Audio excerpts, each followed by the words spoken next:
Well, good evening. Let me start by acknowledging the Coast Salish peoples on whose unceded traditional territories we are privileged to gather. And I do want to welcome you to SFU's thriving Surrey campus for the President's Faculty Lecture with Professor Peter Hall. And I'd like to also have a special shout out to some members of the Vancouver Fraser Port Authority who I understand are joining us. Thank you for being here. Now, as many of you know, SFU has made it very much our mission to be Canada's most community-engaged research university. And as part of that mission, we've really tried to provide opportunities to connect with the community and to provide a platform for discussions on issues of interest to the community, believing that's an important responsibility that a university can perform. And the President's Faculty Lecture Series is very much part of that commitment and is associated with a larger program known as SFU Public Square, which is very much a signature initiative of the university and one that mounts many programs and offerings, and I encourage you to check them out on the SFU Public Square website. There's going to be a chance this evening after Peter's presentation for you to ask some questions and offer some comments after the lecture, and you're also welcome to continue the conversation at a very modest reception. We'll have a little bit of a snack or two and some tea and coffee in the hallway at the back. And Peter's kindly agreed to stay on for at least a few minutes after his lecture so you can have a chance to chat with him one-on-one. I'll also just inform you that the lecture will be filmed for and be made available on our SFU YouTube channel. So if you do ask a question and speak into the microphone in this room, you can end up on TV.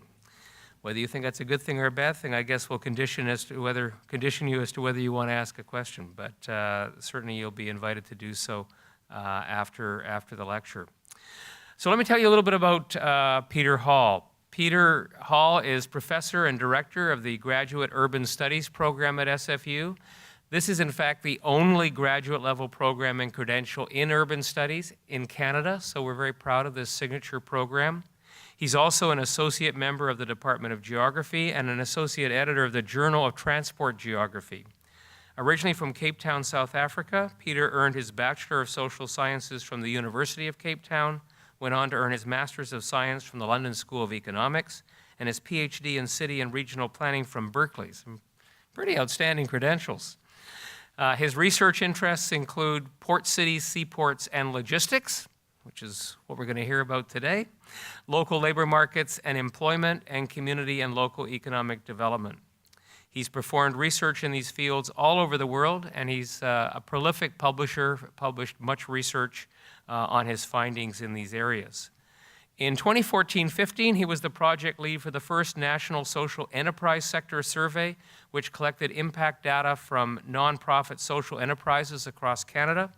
And he recently completed an award-winning project entitled Reclaiming the New Westminster Waterfront, which explored the evolution of the city's working waterfront from 1945 to present. And I must say it was a project that had a lot of connection with the community, and I've spoken to people who talk about that project as really as an exemplar of community-engaged research, and another thing of which we at SFU are very proud. So when it came time to choose someone to present the faculty lecture on this occasion, we could think of no one better than Peter Hall. We're thrilled to have Peter here today to share his expertise on In a Suburb Near You, Ports and Waterfronts in Metropolitan Perspective. So please join me in welcoming Dr. Peter V. Hall. Peter?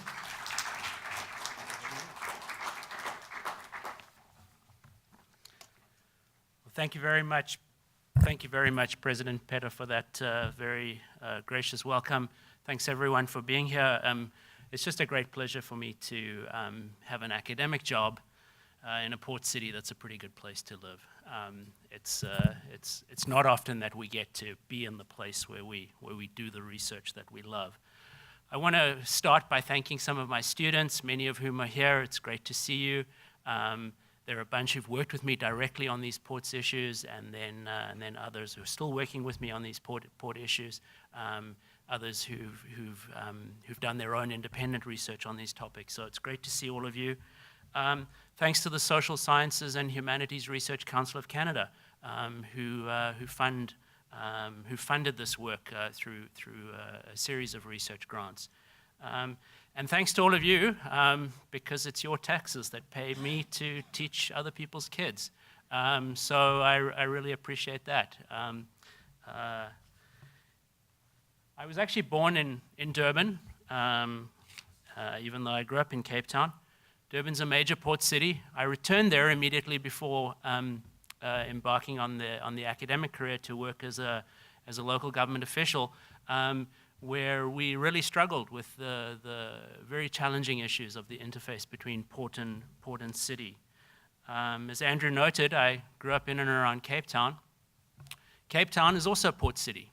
Cape Town's waterfront has gone in a somewhat different direction from that of Durban. It's much more of a post-industrial waterfront. It has that kind of tourist convention center kind of character. And what's so fascinating about Vancouver is that we have both in the Burrard Inlet, both the working waterfront and the post-industrial waterfront side by side. It's part of what makes this such an interesting place. In places like Durban, the San Francisco Bay Area, Shanghai, Durban, cities and ports are stuck with each other. Their pasts and their futures are tied, but they often fail to recognize this. So let's not pretend that the relationship has ever been easy, and it certainly isn't today. It's always been a fraught relationship with tension, and particularly in the era of globalization and containerization. The people who run ports want more cargo. The people who run cities want more people. And they don't often realize that the two come together. They're tied. Port and city may exist side by side, but they've stopped relating to each other. Now, it's true that in some places, the port has simply been chased away. Ports all over the advanced world have, many ports have shut down. It's also true that you can have a vibrant urban economy today without a port.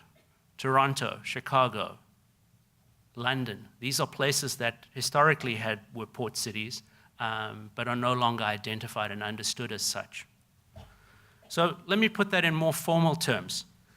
Ports are important, but non-necessary elements of the urban economy. Yet urban locations confer advantages on ports.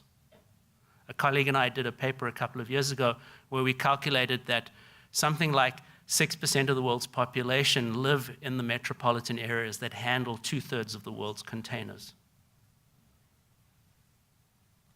Ports and cities are spatially proximate, and yet they're disconnected from each other in physical, political, and epistemological terms.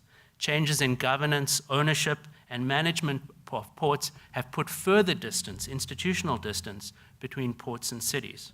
Port and cities impose externalities on each other. They compete for the same spaces and urban resources, yet they lack empathy and understanding and knowledge of each other. We academics have fed this view. The dominant theories of port-city evolution have emphasized the increasing physical separation of ports and city. Those studying ports, that's me and my friends, we reinforced that view. We thought that what happened on the ocean was decisive as to what would happen within port cities. And those of us studying cities, that's me and my other friends, we focused on finance, we focused on housing and amenity as drivers of urban growth, and we ignored the movement of goods. Now, these assumptions are being rethought by academics, but the implication for a long time has been that ports and cities don't really need each other. Well, okay, so much for the academy, so much for what we say. What about the people who actually make cities and make goods movement? The people who create ports have fed the misunderstanding. Port authorities, terminal operators, truckers have behaved as if city residents and administrations merely exist as inconveniences, as barriers to the free flow of goods. And real estate developers, residents, city managers have behaved as if the movement of cargo is irrelevant to post-industrial cities. Or worse, if they actually realize that post-industrial doesn't mean post-consumption, their assumption has been that the negative effects of the movement of cargo are someone else's problem, somewhere else to solve. Indeed, one of the challenges of the relationship between ports and cities is that we don't really understand where the port ends and where the city begins. The idea that port-city planning is the management of conflicts at a well-defined port-city interface is especially outdated. In functional terms, the port really is an activity system that extends across the metropolitan area. It includes a network of highways, industrial parks, warehouses, rail yards, and inland terminals. And where is the city in relation to the port? Surely the place where port workers have their lunch is as much part of the city as a waterfront, riverfront park or office. Aren't office workers dealing with trade finance port workers as much as the people who lift the cargo? In this region that we call home, I think we can all agree that the Viterra grain terminal is part of the port. Well, this facility in Richmond does essentially the same thing. It takes grain from trains and puts it in containers. And I can take you to facilities just adjacent to the Bridgeview neighborhood where exactly the same thing happens in Surrey, just down the hill here. What about this facility? It's the Damco Transload facility in Queensborough. It's part of the port in that it's on port land. It plays a vital role in the importation of containers. And yet, while it's on the river, all of the cargo movements in and out of that facility are by truck. What happens on the river is actually a storage lot for barges and equipment of Fraser River Pile and Dredge. What about the streetscape in Langley, just adjacent to the Port Kells industrial area? Those containers are waiting to be stuffed with lumber that has come in by train to that facility. So firmly is the port embedded in our urban landscape that apparently the container industry has even gotten on board with the region's dominant sector, real estate. Get some water. Oh, don't worry, I've got it. Okay. I'd like to do three things now with the time that I have available. I'm going to first very briefly situate what we observe around our region in relation to three big trends that are shaping the port-city relationship, and in many ways are exacerbating the loss of knowledge between port and city. Secondly, I'm going to illustrate how those processes are playing out, have played out across the Vancouver region in the past 20 years. And what I'm going to really focus on is how the port system has become more extensive and fragmented. It's both affecting and affected by what is going on in regional land, labor, and other markets, how it's related to regional governance and to infrastructure systems. And finally, what I'm going to do is I'm going to ask, what can we do about this? And come up with some suggestions that really highlight and focus on the need to build shared knowledge at and about the waterfront. The line of logic that I'm going to pursue is that port and city are deeply connected in metropolitan space, even if they're both always changing. Okay, so the first macro trend. How's the sound for everyone? It's good? Thank you. First macro trend is ongoing spatial restructuring and rescaling of both port and city. This is the iconic port of Rotterdam, reaching ever further out of the Rhine River and into the North Sea. It's well studied. It's often used as an example of how, as ships have gotten bigger, ports have gone in search of deeper water. This kind of iconic image is the thing that academics latch onto and in some ways start to become trapped in. Because it's led us to think that the separation, the physical separation in port and city were inevitable and irreversible. It turns out that in some places the port can't escape the city. Durban's one example of that. The terminals in the Burrard Inlet are another example of that. Separation also doesn't happen when cargo volumes don't justify the massive investments that are needed to build these kind of facilities that they have in Rotterdam. Even where port facilities have migrated downstream towards deeper and deeper water, Rotterdam, London, Shanghai, we've realized that ports can't escape the metropolitan areas that they're part of. The sheer scale of shipping activities and the terminals that they require mean that ports have regionalized back into metropolitan space. So, this you all know well. This is where you catch the ferry to Victoria. This is West Shore, opened in the late 1960s. It was going to always be a coal terminal, but in the 1990s, they added a container element there, and that really is now the dominant activity. I'm going to come back to that place several times in the rest of the talk. To have large, efficient terminals at the water's edge, you need to have inland storage, handling facilities, connective infrastructure. Hence, many of the conflicts between ports and cities have moved off the waterfront, becoming conflicts over trucking, over railway lines, over grade crossings. Such conflicts raise institutional and jurisdictional dilemmas for the port because port authorities are often not set up to deal with them, nor are they legally authorized. Ports are about water. Ports don't get to govern what happens in a suburb near you. Cities themselves are, of course, always changing and growing.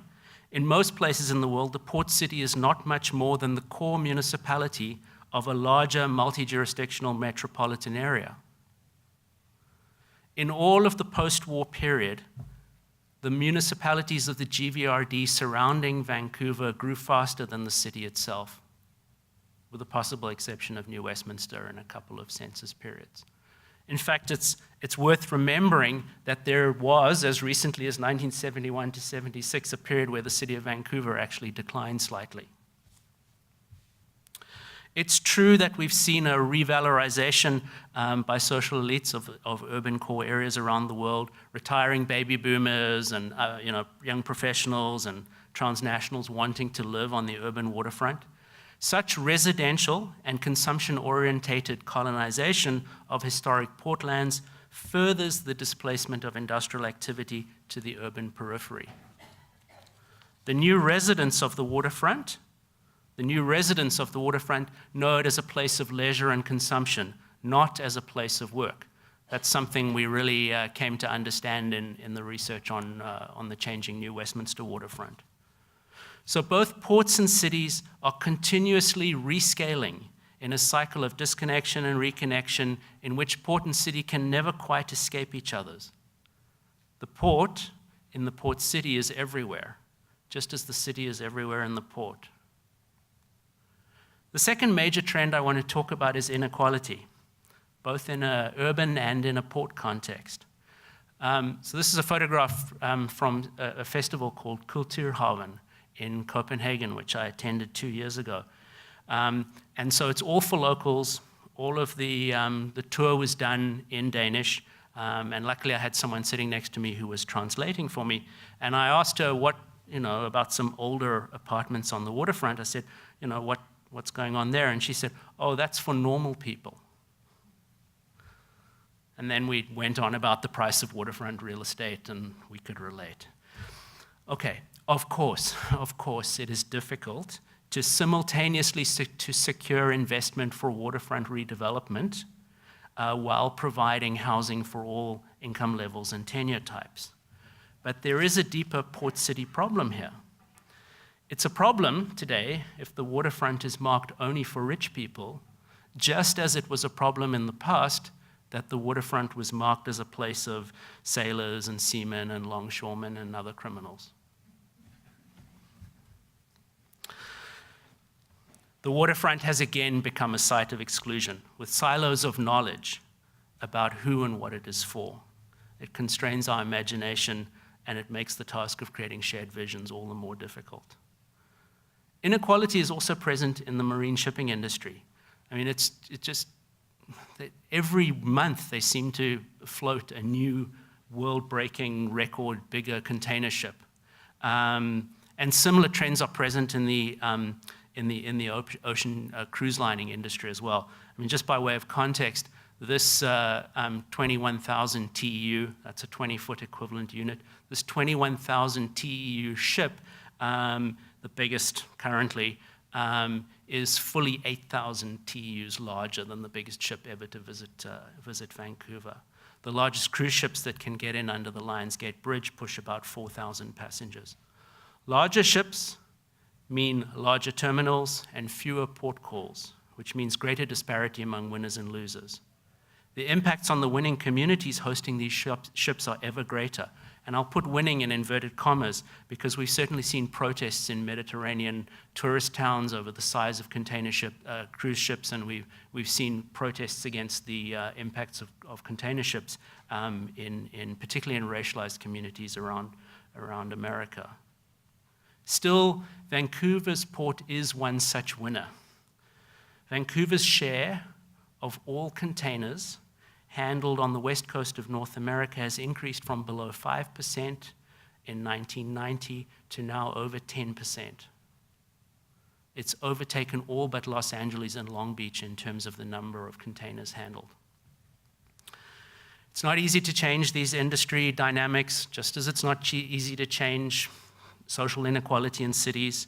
But we need to appreciate how inequality shapes public understandings and discourses of the port-city relationship if we're going to do anything about it, if we're going to plan for that. So the third trend, just quickly to mention, is environmental sustainability. It's only very recently that the port industry has really gotten on board with sustainability. In many places, this is an industry with a poor performance record, linked in part to its extra-jurisdictional nature. It's a very, very difficult industry to regulate. Port greening today encompasses a variety of measures, such as incentives, regulations, joint ventures, technology improvements, all to try and reduce emissions and restore habitat. It's no surprise that the largest urban ports on the west coast of North America, Vancouver, Los Angeles, Long Beach, have led the way. These are the ports that are capable of generating the resources for environmental cleanup on the supply side. These are wealthy ports. They're also places with informed, wealthy citizenry and democratically accountable governments. That's the demand side, if you will. So these places are fertile grounds for innovations that might have applications well beyond the port. Let me emphasize also that sustainability is not just a port industry problem. Urban-based actors can and do act in ways that make the environmental impacts of ports worse than they need to be, and they particularly act in ways that make the distribution of those impacts worse than they need to be. Every time waterfront land is converted from industry to residence, every time the port finds it easier to ally with highway builders and truckers rather than with rail and water-based goods movements, they make it easier for shippers to choose trucking and logistics sprawl as a way of doing business. So further inserting the port into farmland and other greenland sites, so inducing further demand for road infrastructure. At the same time, I'm encouraged that port cities are the places where these difficult questions will be contested, will be debated, and perhaps resolved. Where else? Even the environmental challenges to do with shipping on the high seas are increasingly being addressed because they have become public policy dilemmas in port cities. For example, around sulfur emissions and ballast water controls. These were initiated in places like Vancouver and Seattle because of an informed and activist citizenry and with support from government and academia. Okay, I'm going to change pace and talk about Vancouver now. What I'm going to do is really focus on the suburban character of the port and the increasing suburban character of the port. For me, the story starts in the 1980s, at precisely the same time that Vancouver was reinventing itself as a post-industrial city through Expo 86 and other kinds of activities. Indeed, those activities were related. This is a This is a quote from then Vancouver Port Corporation CEO, Francis McNaughton. He's welcoming the Association of Professional Engineers to Vancouver in 1988. And you can see he's lamenting all the port city stuff that we kind of worry about today still. Conflicting objectives of municipalities, you might have heard that. Okay, so the story is fascinating for what it says. He devotes considerable attention to explaining how the port responded to Expo 86, how it managed these crowds that were now inserting themselves into traditional portlands.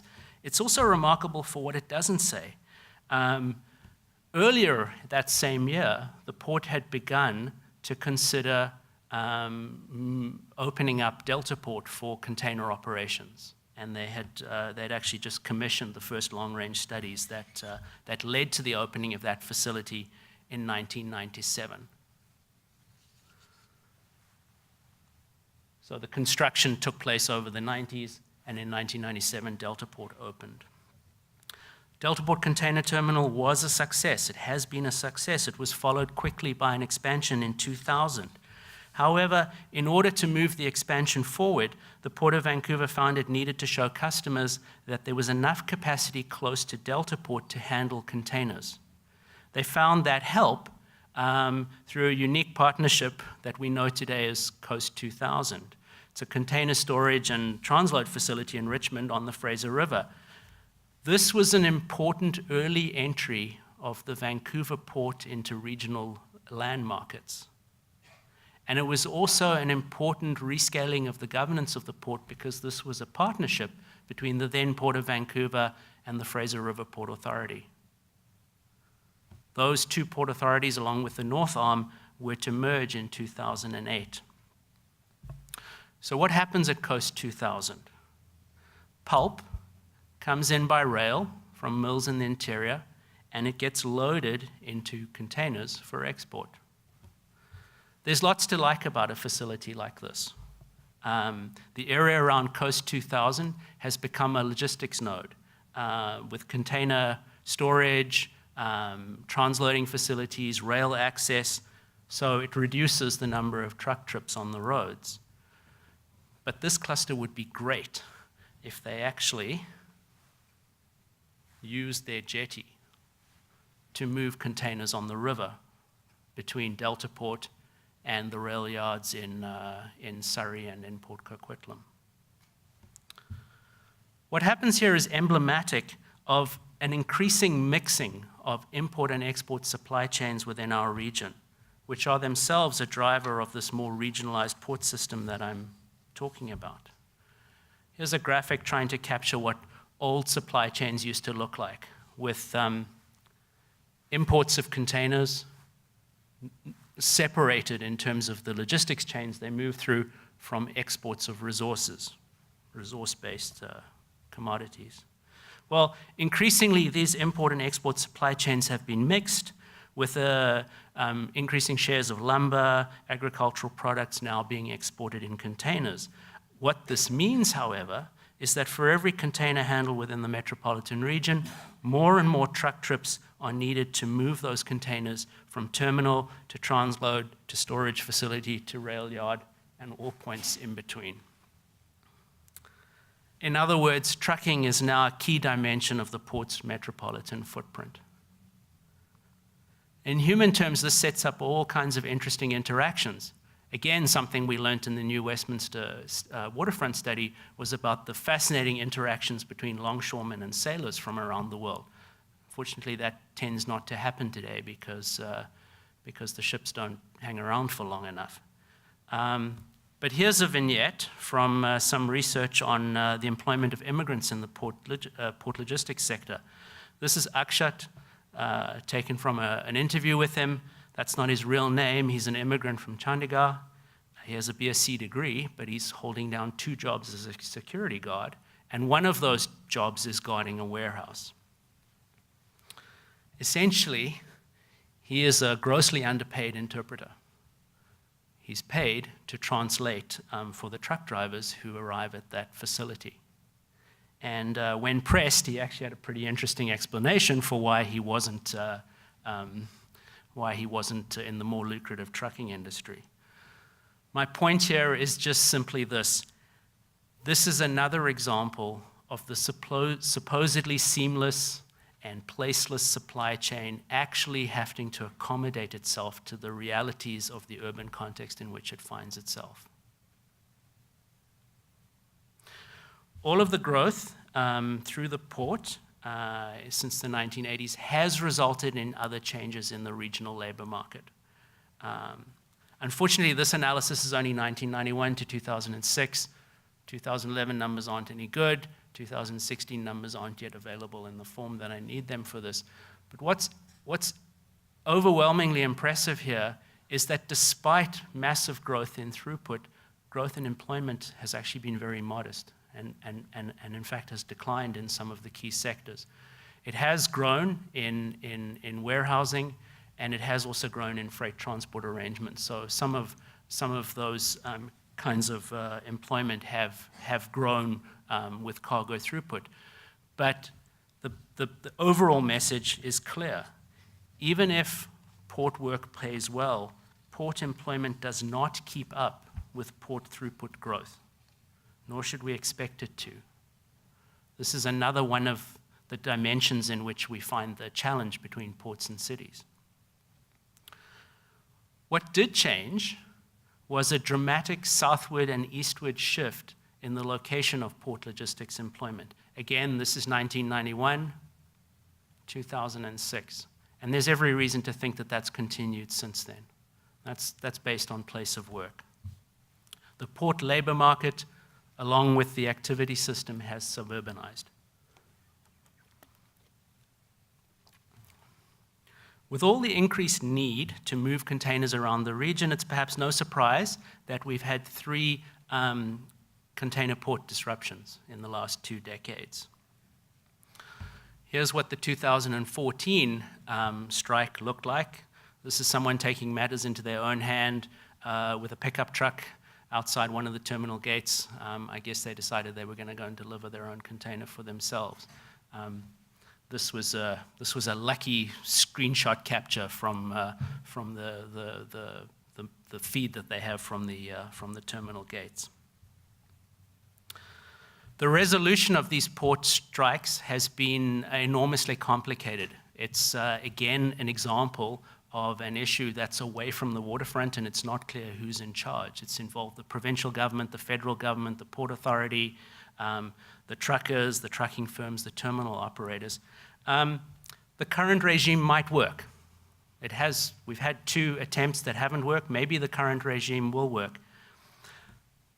This particular slide is showing geofences around the terminals. So one of the main disputes that led to the strike was truckers not being compensated for waiting at the terminal gates. And so now the current regime has set up a system where truckers are monitored as they arrive at the terminal gates, with the idea of potentially compensating them if they're made to wait for whatever they're there to pick up.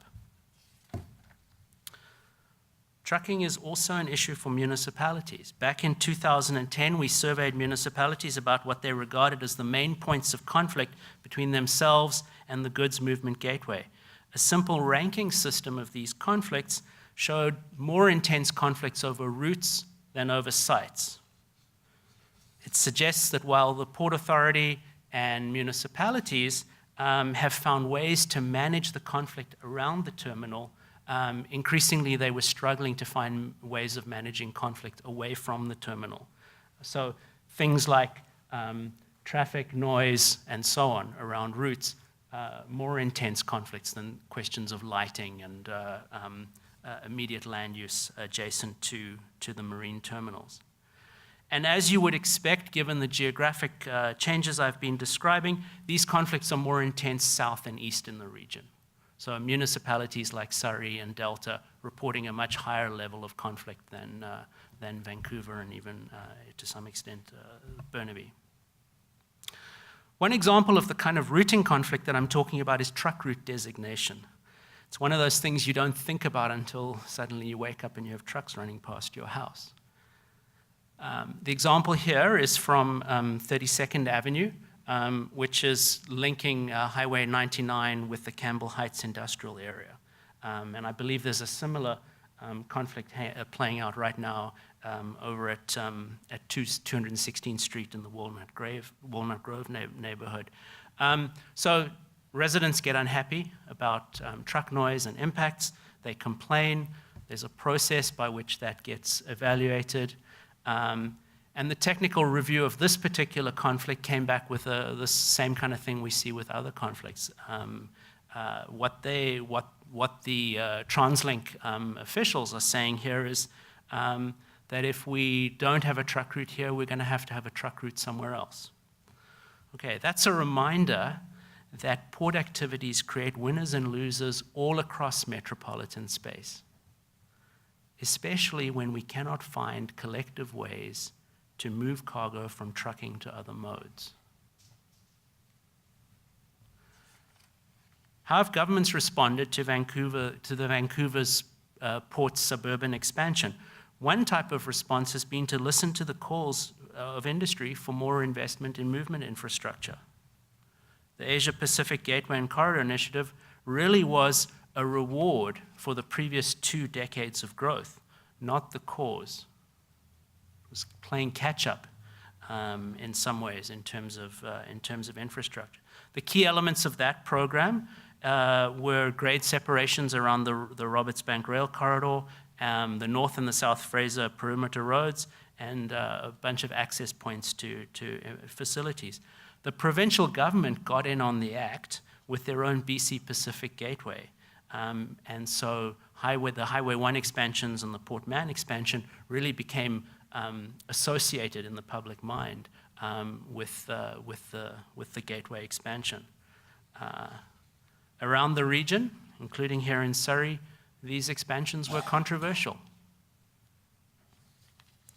Again, my point is that the development of the port can't be understood separately from the metropolitan context in which it plays out, and the inevitable contests that arise between competing visions also can't be separated from this conflict. From an industry point of view, metropolitan jurisdictions are not organized in ways to make sensible logistics planning. Compare the Gateway Transportation Collaborative Forum's view of what the region is. It consists of 4 trade areas. One along the river, the North Shore, the South Shore, and the South Fraser area. That's a very, very different imagination of what the region is than the GVRD, Metro Vancouver's, long-standing view of the region as comprising town centers that are connected by transit. I personally don't like it that the port industry keeps on seeking more roads rather than trying to find ways of moving cargo on the water. I personally am impressed with the efforts that have been made to put more cargo on rail. I think that is something we can be pleased about. But consider the following slides that come from postdoc Annika Eris's work, documenting what's happening in terms of suburban waterfront redevelopment. This is the River District in Vancouver. This is Osprey Village in Pitt Meadows. And so on and so on. Steveston, Port Royal, Fraser Mills, Bedford Landing, Flavel. All are former industrial sites that have good access to the water for goods movement. All of them are served by rail, or at least were, and they have terrible transit access. And many of them were rezoned residential over the objections of professional planners. Waterfront redevelopment, like the port itself, is no longer confined to the urban core. Okay, what are we going to do about this?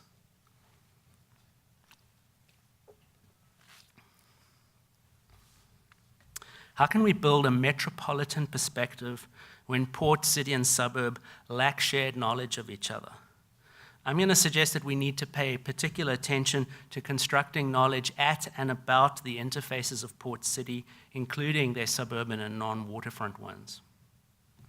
This has implications for who needs to be part of the planning process. It has implications for who needs to be part of the joint learning and knowledge creation activities. So here are 6 suggestions. The first one is make space for flexibility. Waterfront and other port interface spaces need to be understood and planned in less fixed ways. For example, instead of thinking about the area around a terminal as something that needs to be buffered and separated, we should rather think about how the interstitial lands can be used for alternative uses, such as urban agriculture, parks, and so on. An important dimension of promoting less fixed uses of the waterfront is time sharing. A great example of this is what they do along the Seine River in Paris, where they have seasonal plage on the roadways. So they have these roadways along the river, and in the summer they go and put beaches out on them. It's a time use sharing of those spaces. Another example is the Port de Talbiac cement plant, where they've spent quite a bit of money to make it possible for people in the evening or on weekends to walk along the waterfront in a space that otherwise is an industrial facility. And Port Austerlitz, where they have sharing of the underground parking garages of the offices above, they share them with local goods distribution, increasingly fed by the water. The thing to avoid is unbroken linear systems along the waterfront, whether they're truck routes, rail routes, auto routes, bike routes. It really kills me to say that, but even a bike route along a waterfront can sterilize the land on either side from using the water. And the same applies to the walkways along the waterfront that we all love. These serve to separate and divide. Second, when at the water, think about the land.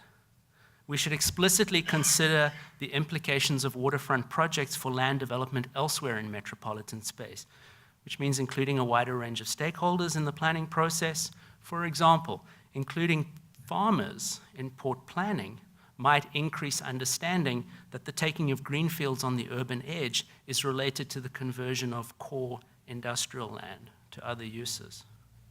This argument extends to housing on the waterfront. An argument for having a diversity of tenure and income levels and social groups on the waterfront is that it ensures that knowledge of the waterfront is socially distributed.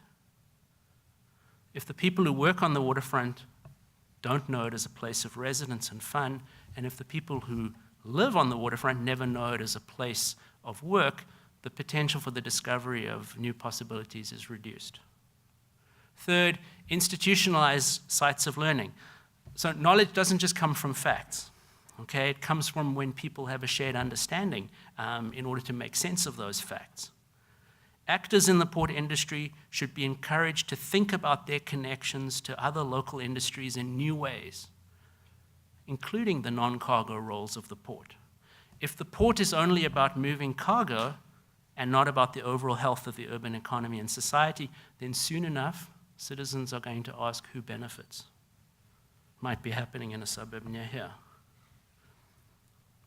One of the biggest mistakes, in my view, that was made in the Port of Vancouver was when they allowed the Cannery restaurant to be closed in 2010 because of security concerns.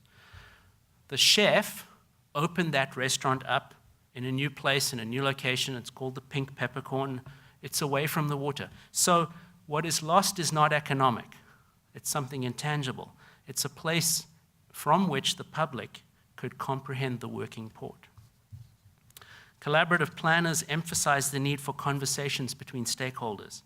It's not just when someone has a conflict or they want to get something approved that you should be having a conversation. It should really be in an ongoing, reliable, trust-building kind of way. So here I think it's really important not to lose sight of the value of well-resourced public agencies that are able to balance professional competence with public accountability in an ongoing kind of way. So that leads to a fourth proposal. We need to give municipalities in the Lower Mainland some incentive to protect industrial land, especially land on the waterfront. In this region, with the kind of land prices and land pressures that we have, and the fact that our existing attempts to preserve industrial land have failed so badly, I've come to the conclusion that we need something like an industrial land revenue fair share arrangement, something that's based on taxable property values, and that would create a fund to have strategic land acquisition in order to protect some industrial areas, to improve transit and other forms of access to those areas, and to manage the relationship between those industrial areas and the surrounding community. So in this thought experiment, I was saying, well, what would happen if we try to raise $10 million with a property tax based on taxable value? Because that's a pretty good approximation of the ability to pay and also the rate of consumption, because ultimately industrial lands support consumption. And then we redistributed that in proportion to the industrial land holdings of the municipality. And I thought you might be pleased to know that with a $10 million example of a fund, Surrey is a net gainer of $1 million, and Vancouver, so much have they expelled industrial land, would actually be a net contributor of over $3 million to such a fund. If you don't like taxes, consider the alternatives. There's the regional growth strategy that's under attack on all fronts, that's really struggling to maintain the industrial land base. The port has lobbied for an industrial land reserve modeled after the agricultural land reserve, so essentially calling down the province to protect industrial land, which seems to me a very inflexible and perhaps kind of heavy-handed way of trying to deal with the problem. Or consider what's happening in practice. The port and other actors, when they can afford to do it, because increasingly they're being outbid, when they can afford to do it, they purchase industrial land and then they sit on it. And that happens in a very fragmentary kind of way, and in many places has led to conflicts, particularly when those lands that they acquire are within the agricultural reserve. So that all leads to the question of port governance. A fifth recommendation, and this is one specifically for Vancouver, is that we do need to have some kind of expansion in who's represented on the port board. Currently, the board membership is dominated by industry. 7 of 11 seats are appointed by the Minister of Transportation from lists that are compiled by users of the port. The Canadian federal government is currently consulting around this issue, and I would recommend that they look at something more like this. Expanded representation of municipal voices, a voice for First Nations, and within the user category, an explicit voice for port workers. Particularly First Nations, but also port workers and also municipalities are place-based interests that need to be supportive of the success of the port, if the port is to succeed. Finally, we need to plan incompletely. Port city interfaces are continuously shifting. They're arising in new locations in metropolitan space. This kind of incompleteness can be positive because it means we're not locked into the existing set of relations. Let's get over the idea that the waterfront ever can be complete, settled, continuous. The waterfront and these other ports of port city interface are probably at their most vibrant when they're diverse and when they're open, when they're changing. This way of thinking connects up with the ideas of urban economic theorists who would argue that cities are the dominant sites of organizing economic activity precisely because they offer an environment of heretofore unrecognized opportunities, surprising ways of doing new things with old things. Urban economies are not vibrant when they do the same thing more cheaply. Quite the contrary. They're vibrant when they make it possible for us to do something new and surprising. And that includes the port and the waterfront lands and all those suburban spaces where the two are meeting. Thank you.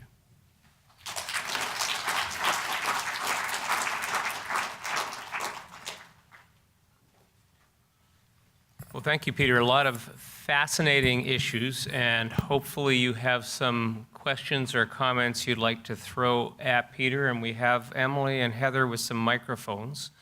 While you're thinking of that, though, I just can't resist asking a question myself because my background is constitutional law. And it occurs to me, Peter, that your theme here about greater integration between cities and ports in Canada faces a particular obstacle. And that is, in Canada, it so happens that municipal governments and urban governments fall under provincial jurisdiction, and ports fall under federal jurisdiction. So the impediments to getting the kind of integration and cooperation you want are reinforced constitutionally in a way that might not occur in other jurisdictions. And I wonder if you might want to comment on that, and then we'll go to the audience. Absolutely.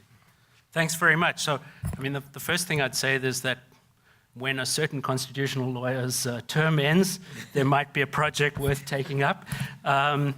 Absolutely. We've written into the Constitution that there should be a preference for the movement of things between jurisdictions rather than protecting those jurisdictions.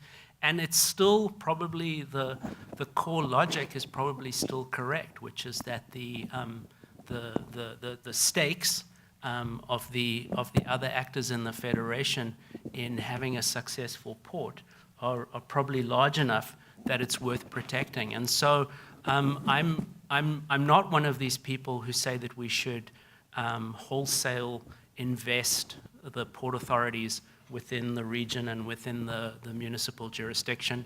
I think there's sometimes a little bit of wishful thinking on the part of people who are critical of some of the port's activities, imagining that if it was vested locally, we'd have the port we want. The truth is that there are locally vested ports that are highly entrepreneurial and aggressive, and if the local politics is such, they might behave just as badly or worse. So I think we're stuck with that tension. I don't think it ever goes away.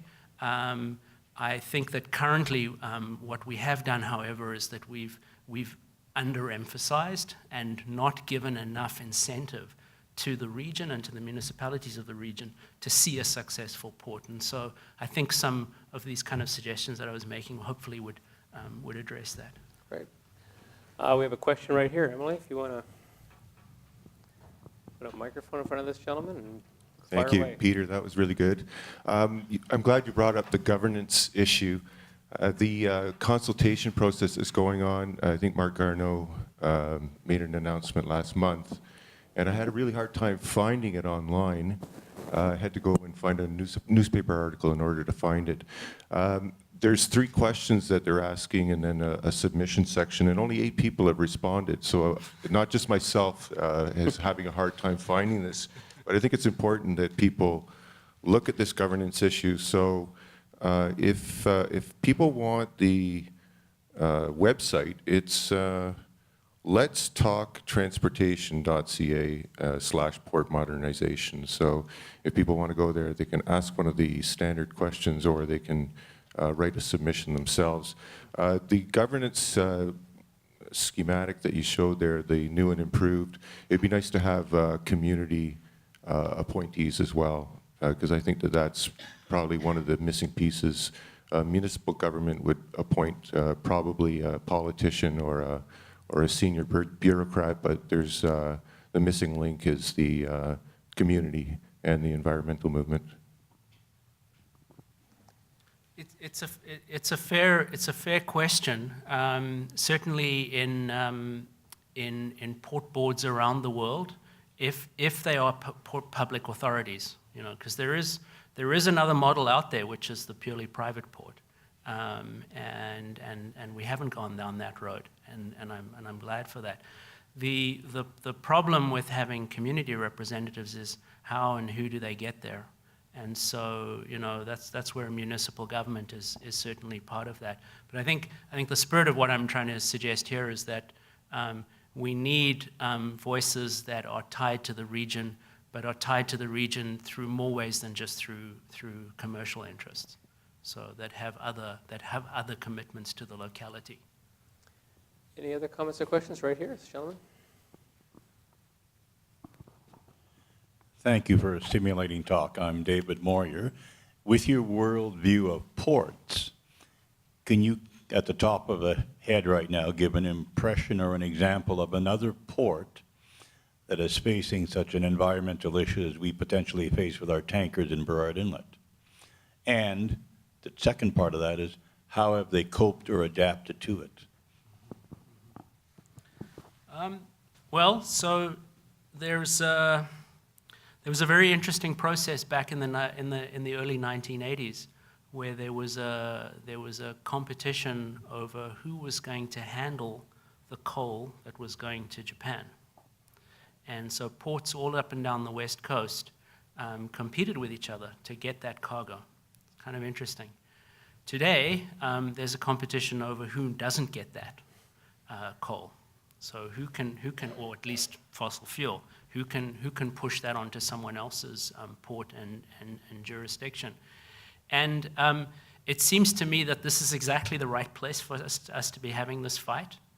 It's better that we're having this fight in the Burrard Inlet, where we have politicians who are going to be held account, where if anything goes wrong, it will be observed quickly, than anywhere else that's been considered on our coastline, where it gets kind of pushed off often onto less empowered communities. So I in a way welcome the fact that this is being really fought out, and that the local interests are getting to express their views on this. Are there other places where they've suffered this kind of this sort of imposition? There certainly are in smaller communities in places like Australia. There's a port north of Durban in South Africa, which is a major coal export facility. These are places where local communities really suffered when those facilities were built, and it wasn't done with their consent in any kind of way. So the record is not good, but I think if there's any place where we're going to fight this out and find some way forward, better here than somewhere on the north coast where communities get picked off against each other. Gentleman at the back there, Emily, we're going to make you work up and down this corridor here.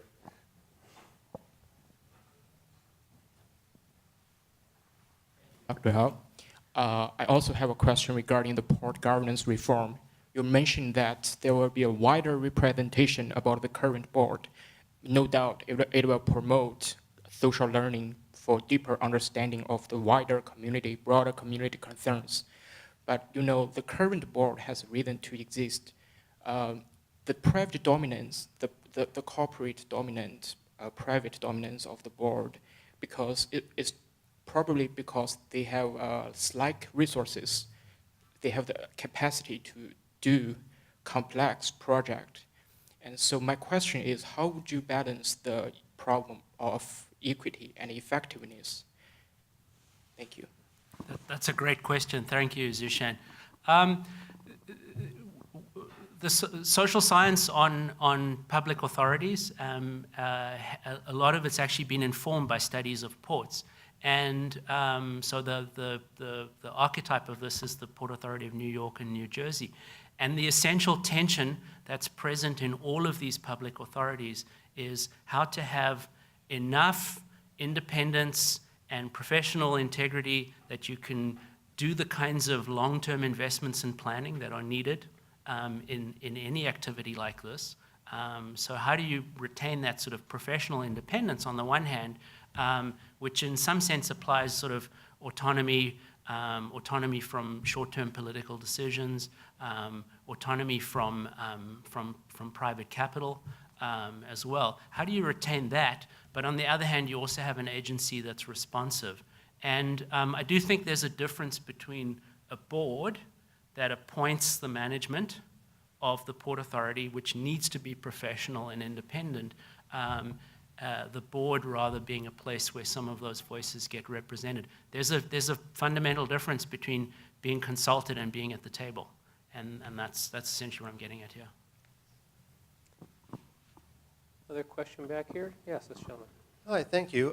Given the fact that we have a very limited amount of land in the region, I'd be interested in hearing your latest thoughts on the potential to intensify port land as well as industrial land. Well, it's a little bit of a game of if they do it, I'm going to do it too. If the option exists to go somewhere and be less dense, then people will take it. Especially if there's a kind of a coalition, an urban coalition, between the parts of the port that are willing to go and seek out those, the parts of the port economy that are willing to go and seek out those locations, and people who are interested in building roads to them. So if we make it possible for, and this is really the point to cities, if we make it possible and desirable for port activity to turn away from those waterfront locations to go and look for those suburban agricultural lands, greenfields, if we make it possible, then we're not going to have densification. So densification is probably not going to happen unless it's forced. Having said, I mean, the other thing to sort of add to that is that on the terminals themselves, there's been incredible intensification in the last 20 years. You know, there's been a certain amount of expansion at Delta Port with the lengthening of the berth quays and so on, but particularly those Burrard Inlet terminals are pushing through way more cargo and essentially the same amount of land as they did 15 years ago. So intensification and densification have different meanings for different parts of the supply chain. Any other questions or comments people have? One more right back here, gentlemen. Yeah, thank you. In case you're wondering, Patty gave me leave to not go to governance so I could come here tonight. Yeah, as a mayor in the metro region, we don't really have conversations that involve the port as part of the discussion. The presentations to remove land from the industrial base are dealt with around the metro board table. There's references to the need for industrial land, but there's not an active advocate when those decisions are made. When in Pitt Meadows, and I wasn't on council when we lost that industrial land, but I remember the debate. The program right now to move freight through my community was presented simply as infrastructure through the community without the notion of connectivity, community interests, truck routes, et cetera. It was, here it is, we've applied for funding, how do you like it so far? So it's difficult for certainly a smaller community in the metro region to independently plan with the Port Authority for these.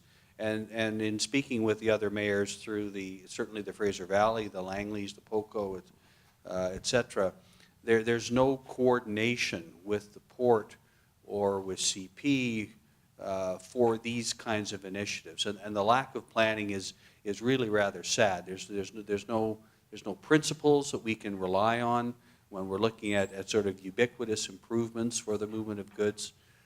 So it's a very frustrating process because it's piecemeal, and the cynic says that the GTCF they don't want a harmonized local government environment within which to work because it's easier to pick us off one at a time. Now that's just the cynic speaking, but we want to participate. We want jobs for our residents.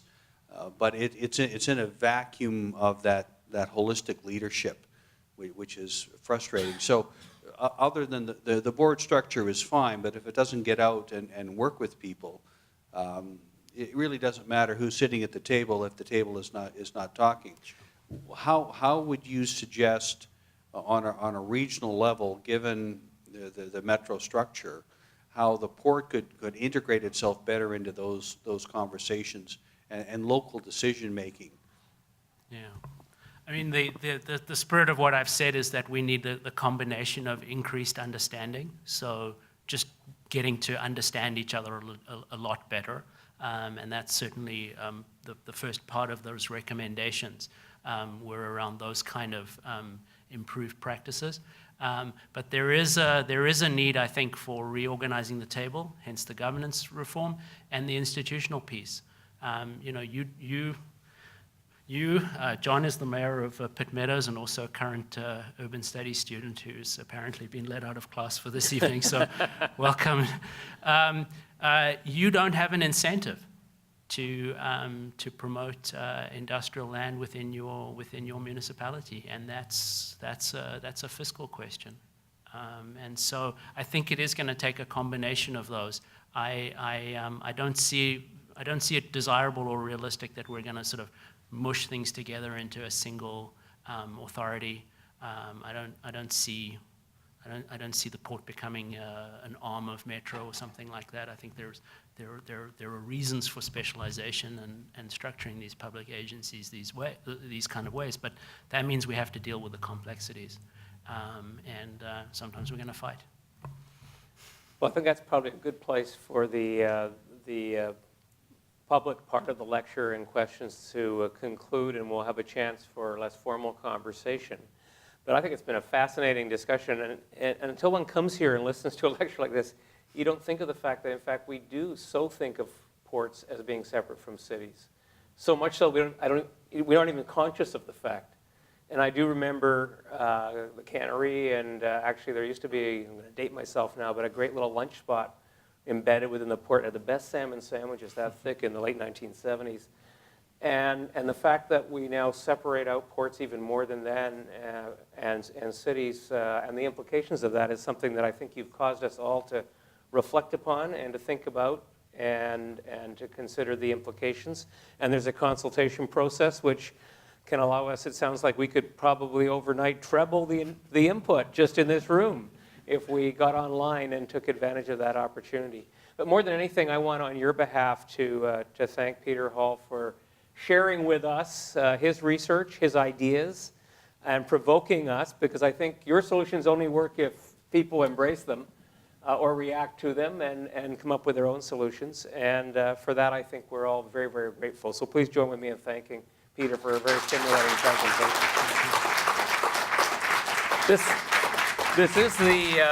This is the last of this year's, this academic year's President's Faculty Lecture series.